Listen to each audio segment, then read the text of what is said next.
Hey, Kingdom Wife Mom Boss. Welcome to another episode of the Kingdom Wife Mom Boss podcast. Look, I'm gonna give y'all full warning. There is a fly in this room and it is driving me nuts. But um I can't kill it. I'm gonna tell you why in just a second.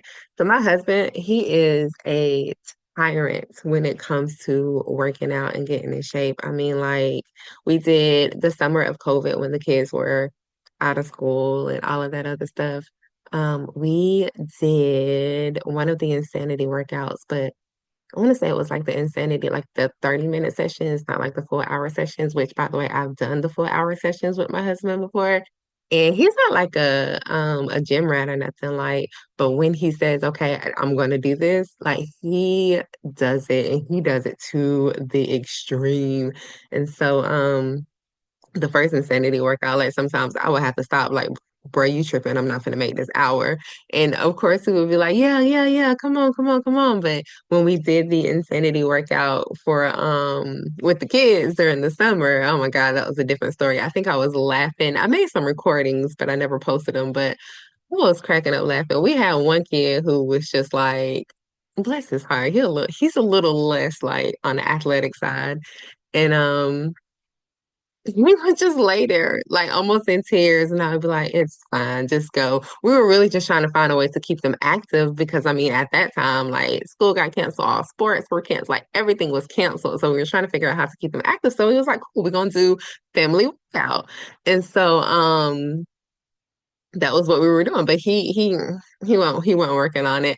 I had the other two oldest kids, like they were determined to really try to keep going. For the most part, they did a good job, but at the end of it, like at the end of each session, they were ready to like fall out. But my husband, nah, he go hard and he gonna yell at you to go hard too. And so while you see me rubbing my arm, um, I have a shoulder injury. I don't know what's going on with it, but I am in physical therapy for my shoulder injury. And my husband, he's bought me like several braces and heating pads, but like that are made specifically for your arm and like 10 units. Like he's bought me a lot to try to like help my arm out. That is my husband. If I say, hey, I like this is what's going on, he gonna get on the internet and he gonna try to figure out what he can buy to try to help me. And I appreciate that of him so much. But he bought me the little thing. You've probably seen the commercials for it. It's like the little thing that says takes away your arm pain. It's like a little ball on a stick and you twirl it around and you're supposed to do it for 5 minutes each day. So he bought it. We got it yesterday. And I was I was doing it, but I was like, oh no, bro, I can't do 5 minutes of this. Like it was hurting.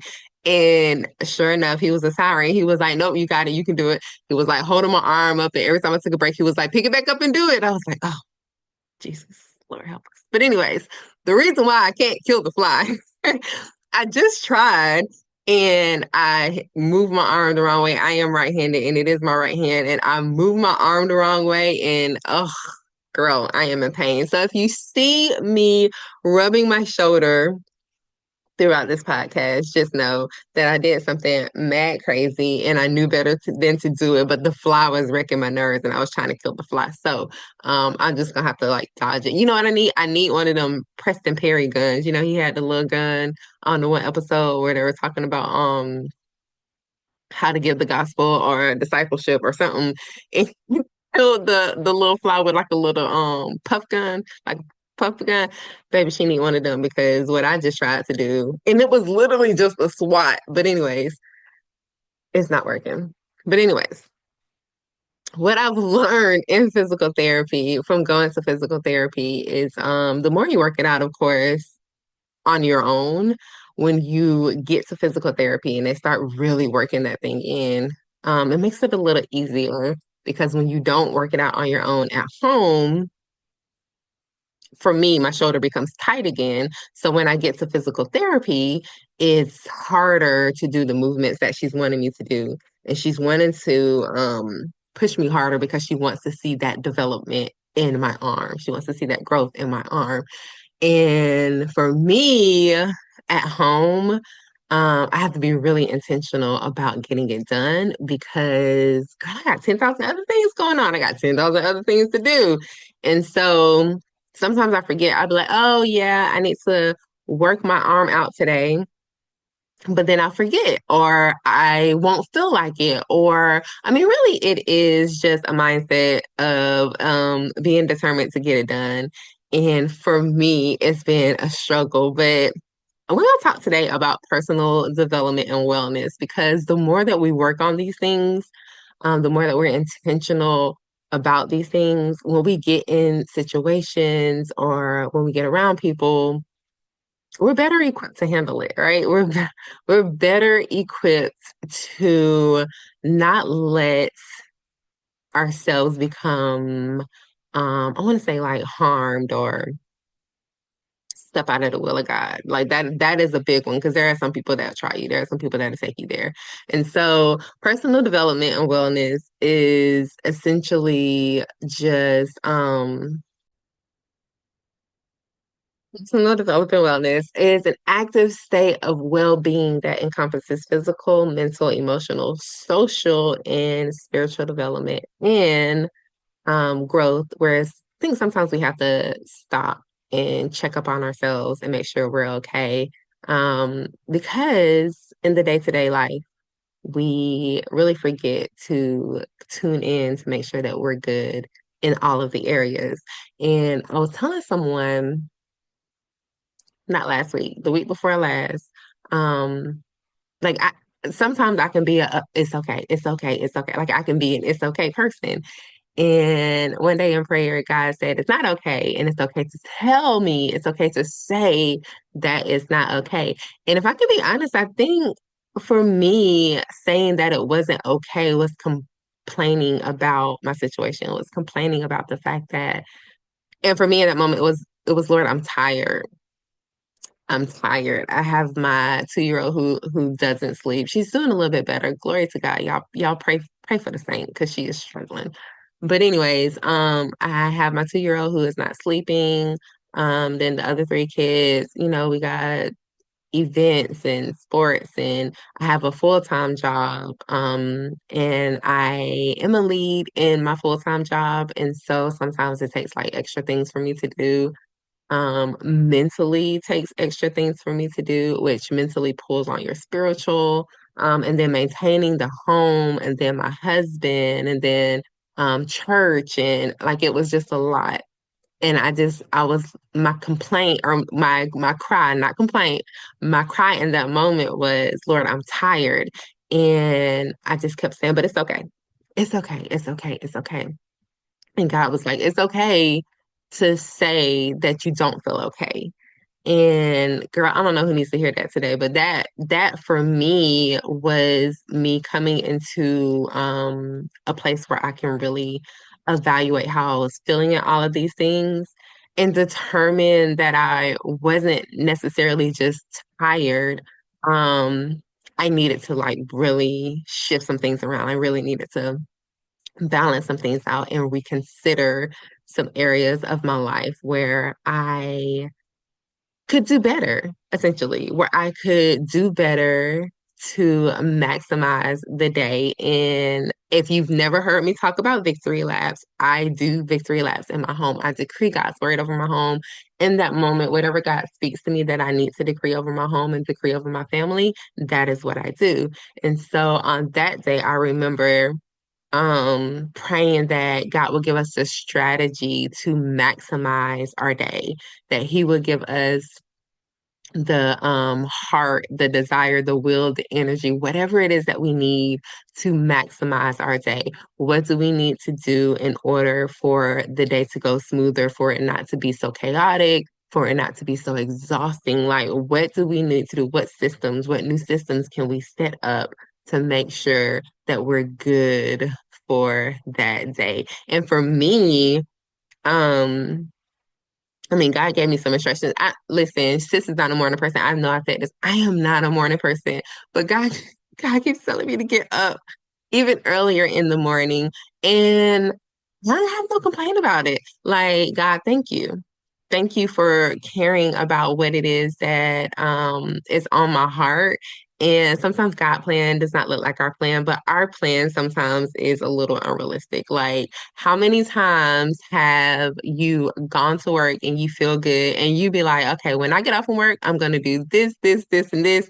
And girl, you get off from work and come home and sit on that couch and you be like, ugh, y'all lucky if y'all get dinner tonight because work was just so exhausting. And I think in that, what God has taught me is to work for myself first. And so I get up around 4 o'clock in the morning, majority of the days. There are some days that I do not, but majority of the days I get up at 4 o'clock in the morning and my system in the morning essentially is put on a load of clothes, switch out, put the load of clothes that's in the washer in the dryer, put a new load of clothes in a washer. If I have time, I will fold the clothes. But I walk a mile on the treadmill. I spend time in prayer. I spend time reading. Like I do all of these things before I wake the kids up to go to school. And then that way, I'm being productive in my house. I'm being productive in my mental. I'm being productive in my spiritual. I'm being productive in my physical.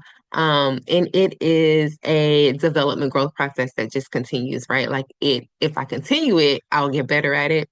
I'll get stronger at it. And it will continue to help me grow in all of those areas. And that really is what personal development and wellness,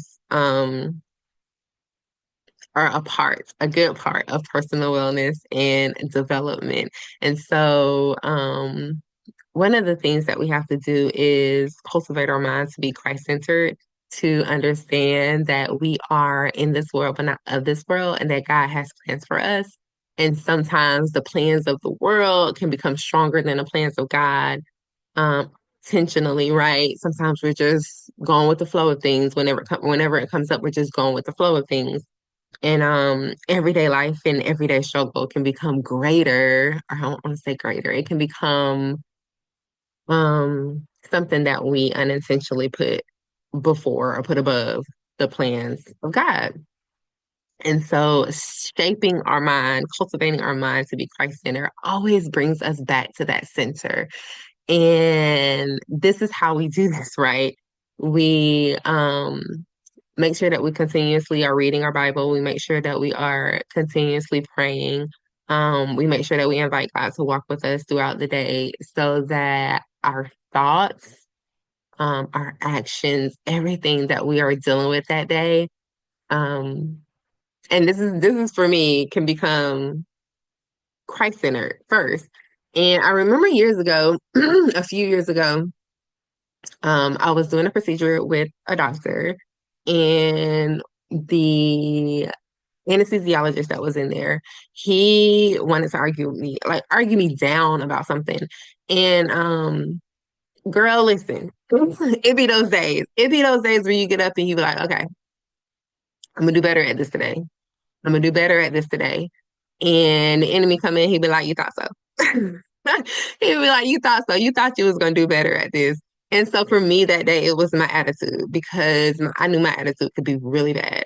And back then, it was really frustratingly bad because I was in a place that I didn't want to be in.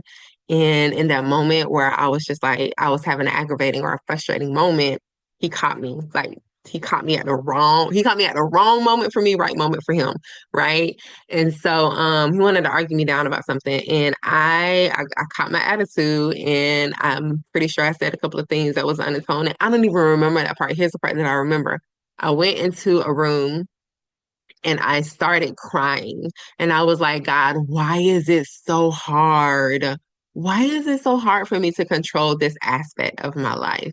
And I remember feeling defeated that day. And I went through the day feeling defeated. And when I got home, I walked in the kitchen and I heard God say, I know that you're not perfect, but my grace is sufficient. And baby, I bawled like a little baby. I cried like a little baby because on the journey of trying to develop your spiritual and make sure that you're walking according to the will of God and become stronger in certain areas of your life, you're gonna fail. It is inevitable. You're gonna fail. There's going to be lack in some areas. But God's grace truly is sufficient, in order to cover you in the areas that he knows that you're struggling with, but he also knows that you're trying to get better in. And so the feeling of defeat that I was feeling that day, that's not a feeling of God. And so the enemy puts that on people to try to keep them from like, I'm defeated. Why am I even gonna try again? And some people will quit. Like God tells you to fast and you mess up on your fast and you're feeling defeated and you're like, what's the point?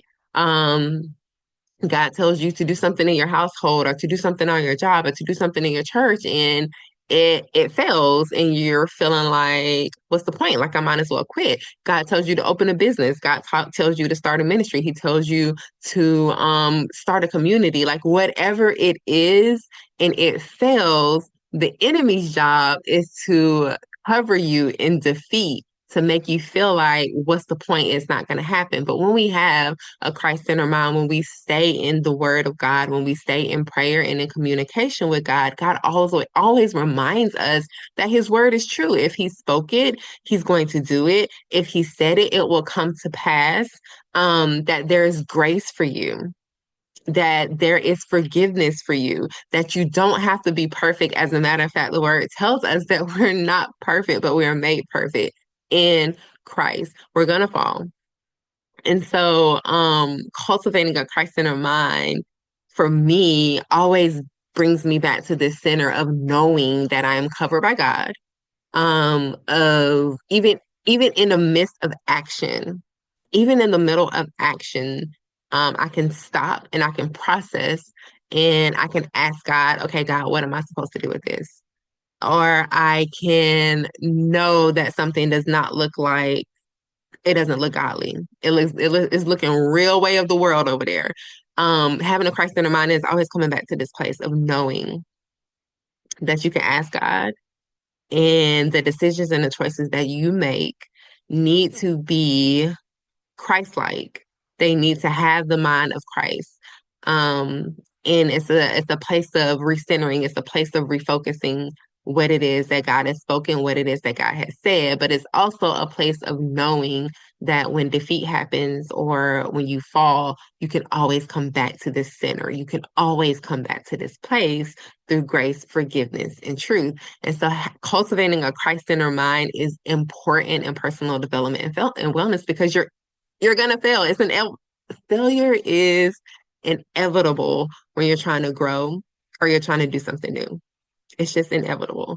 And so the next question that I asked myself would be, how do I value myself? I think a lot of the times we find value in other things except for the Christ-centered mind. It's like, how does God see you? How did God create you? And so value means the regard that something is held to deserve the importance or worth. But it can also mean a person's principles, standards, or behavior. And so, as a kingdom wife, my boss, sometimes we find very unhealthy ways to value ourselves. We value ourselves again based off failures, our past failures, or our past traumas, maybe the failures where we feel like for people who have older kids or kids who are old enough to make decisions for themselves. We base our value based off of the decisions that they've made or the things that they've done. We will begin to feel like bad mothers, or we will begin to feel like that we're filling in that apartment because a child made a decision that was not something that you would do, right? But even with our spouses or our husbands,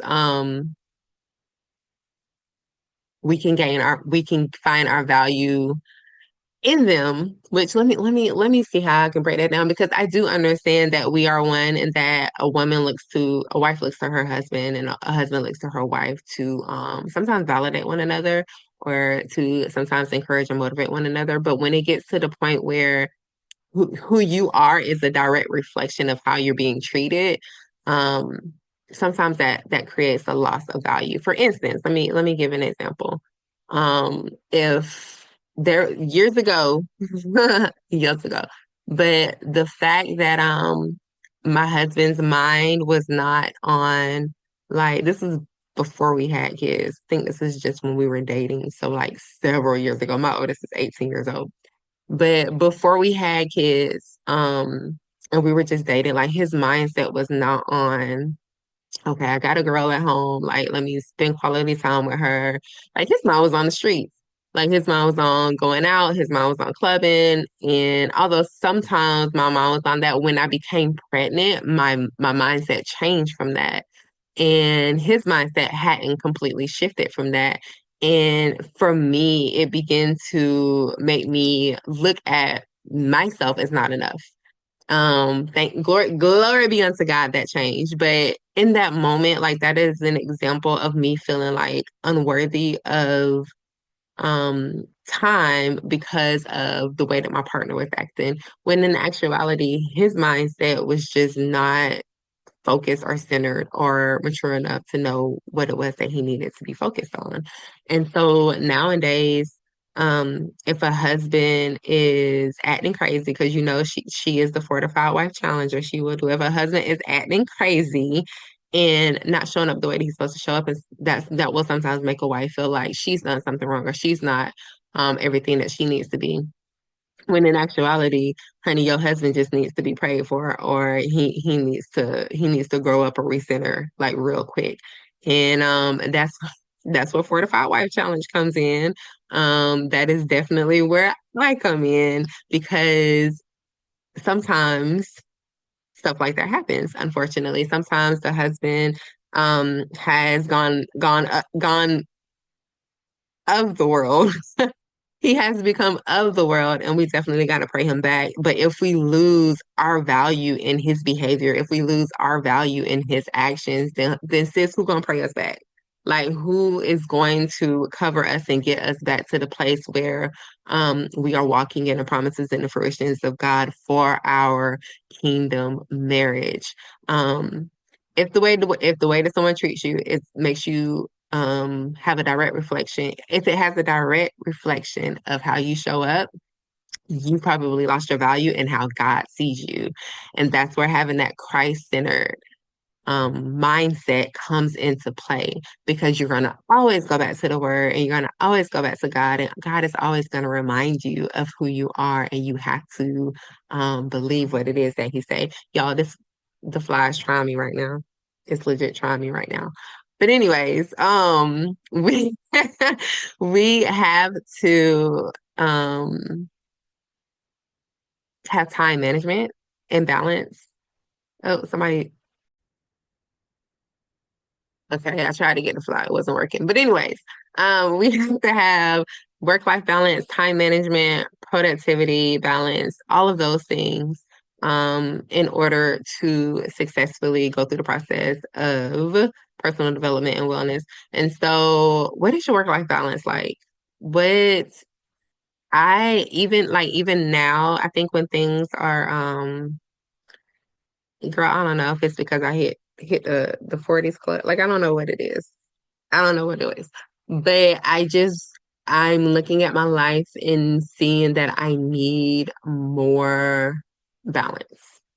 Um, and it can be hard because you got a lot on, like I got a lot on my plate, but I have to somewhere in there figure out a way to get more balance. It cannot just be majority work home business, work home business, work home business, work home family business, work home family business, work home family business. Like something has to be added in there to break the cycle of oh, I was about to say heaviness. It's not really a heaviness, but it is a consistent cycle of life, life, and like it's a consistent cycle of life. And although you have good moments and good times in those areas, like my work-life balance needs some work. I'm not even gonna lie to you.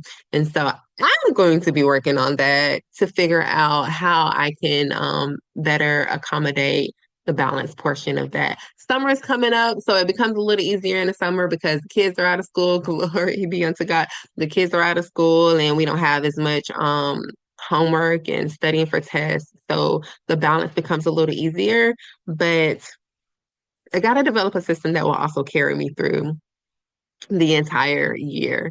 And so I'm going to be working on that and balancing time where I need it to be. I am going to tell you though, rest for me this past year, especially after my mom passed, has been important because my mind would sometimes be like, oh, I got so much to do, I got so much to do. But I was also in a state of grieving. And so what I decided for my life was that on Sundays, like I'm not planning on working or doing anything besides going to church and cooking dinner for my family.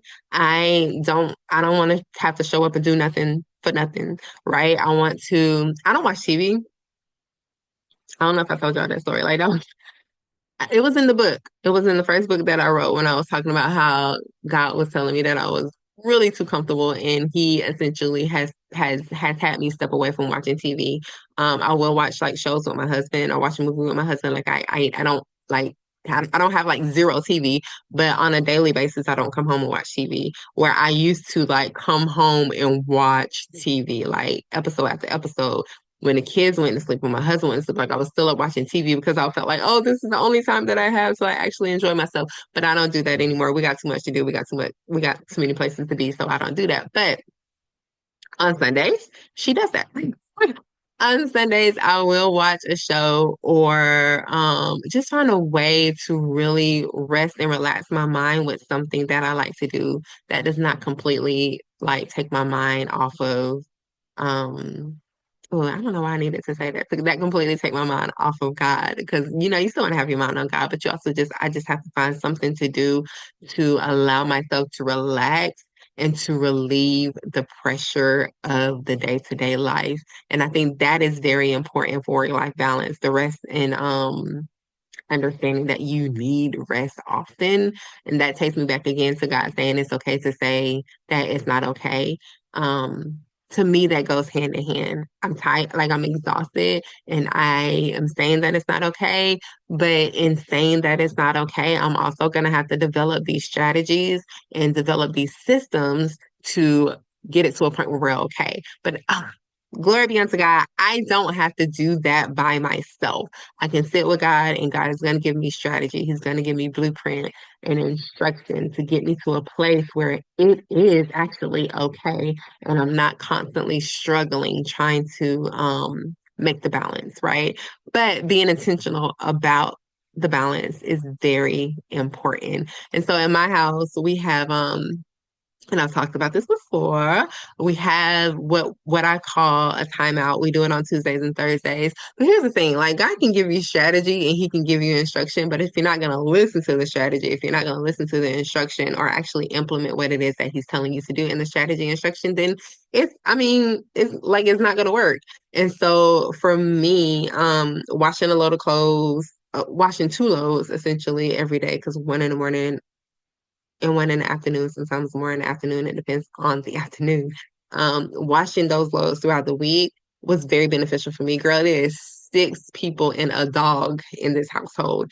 And while my oldest two kids typically take care of their own laundry, sometimes I'll have to help out there or we got a lot of laundry to wash. I'm just saying, we got a lot of laundry to wash. And so that is a system that God instructed me to do that helps. Another system that he instructed me to do that I've talked about before is the Tuesday, Thursday timeout. And so on Tuesdays and Thursdays, when everybody is home, we take a good 20 minutes. It depends on the severity of the need. We take a good 20 minutes and we all tackle an area in the house and we clean it. And this is so effective when we do it. When we do it, I'm not gonna lie, we have not been doing that lately. I don't know. I don't know what it's been. It's been a lot going on. So I don't know what it's been, but my husband was like, "Hey, we got to get back on these timeouts." And I'm like, "Yeah, absolutely," because I'll often find myself staying up while everybody else is asleep, trying to like clean something or get something done, and it's just not conducive for me, for my mindset, for my rest, or my health. When we can all just continue to do it as a family. Of course, Saturdays, we clean or whatever, and that's not to say that we don't clean any other day of the house, but taking those good 20, 25 minutes and really tackling every area of the house helps us to maintain the home throughout the week, which also for me contributes to work-life balance and my personal mental development. And for everybody else too. Everybody wants to be in a home that is consistent and properly maintained, right? And so that was really important. And I want to know what some systems are that you guys put into place. I know when we were talking to Ashley was talking about just the communication of with her husband whenever they have sports and stuff going on. And I'm gonna tell you, girl, there was a time where we were in, oh God, what do we got? We had cheer going on. We had two kids in soccer. Then other times we had cheer, soccer, and football. I mean, like we've always got something going on. It is a rule in my house that every kid has to do at least one athletic sport. And when you're in high school, you have to at least join one club.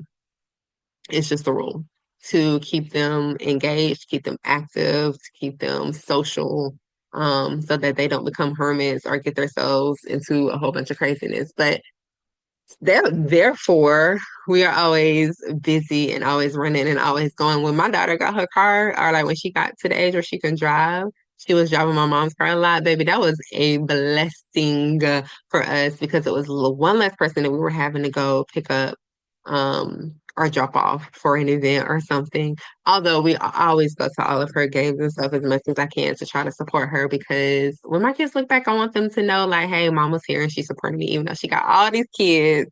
I got the girl in my church. She used to say, you got 15 kids. Sis, ain't nobody got that many kids. She tripping. But sometimes it can feel like 15 kids. It like just point blank and period, it can feel like 15 kids. But anyways, cultivating the personal development and wellness also requires healthy habits and a spirit-led life. And I think that is something too that we have to sit back and ask ourselves, do we have healthy habits? Because baby, if you pulling up in Chick-fil-A every day, that's not a healthy habit. That's not a physical healthy habit. It's kind of like those things that you eat like eventually affect your mindset, like they cloud your mindset, they cloud your judgment. And I know that if you are a kingdom and you spend regular time in prayer and you are constantly eating fast food, God done told you to stop. Ain't no way in this world God has not told you to stop. And so developing those healthy habits, whatever it is that God instructs you to do. Is it working out? Is it systems to clean? Is it ways to cook? Is it how you treat your husband? Is it how you treat your kids? Is it how you show up on your job? Is it how you show up in your church? Those things also contribute to personal development and wellness. Making sure that you have that Christ-centered mind whenever you show up in those areas so that people see the God in you and not the you and you. Not necessarily the you and you, because sometimes the you and you can snap and go off, but developing healthy habits is key. For me, the walking on the treadmill, the morning laundry, God has definitely changed the way that I eat. I've lost probably, I want to say probably about 45 pounds since since this time last year. I've lost about 45 pounds through the way that God has changed my eating. Now I ain't finna lie to you, girl, since we want to eat some stuff. But when you have that Christ-centered mindset, like you're gonna be like, okay, God's not gonna be pleased with that. That's not something that God instructed you to do. And so you're just not gonna do it. But it's definitely a healthy habit that I've had to put into place. And so, what are some things that you need to do? Out of all the things that we talked about, what are some things that you feel like you need to adjust, that you need to show up differently so that you can have good development and wellness in your life, that you can have the balance, that you can make sure that the way that you value yourself is the way that God values you? Because sometimes when our value is diminished, we can't do the work that God has called for us to do. If I only see myself the way that my husband treats me, then sometimes I can't muster up the strength to intercede and pray for my marriage the way that God has called for me to do it because I've lost value in myself. If I lose value because of the way that my kids treat me, then my God tells me to go minister to my children, sometimes that can be difficult because now I'm like, ooh, what are they going to think about me? What are they going to say about me? Because now my value is wrapped up in how they see me. And it is the same thing for your job. It's the same thing for your church. When your value is wrapped up in how people see you, it diminishes how you show up. And we can't do that. We ain't got time to do that in this season. We trying to step out. We trying to grow. We trying to do our best, and we just trying to show up the way that God has called for us to show up. So, I'm gonna leave you with this. Listen to this podcast today and ask yourself these questions. Sit with God. Make a plan to adjust, shift, and grow in the way that God is calling for you to grow in this season. It's so important. It's so, so, so very important that you do what you need to do so that you can walk in the promises that God has for you in your life as the kingdom wife, mom boss. All right. So I am going to catch you guys on the next episode. Thank you so much for joining me, and I will see you later. Bye.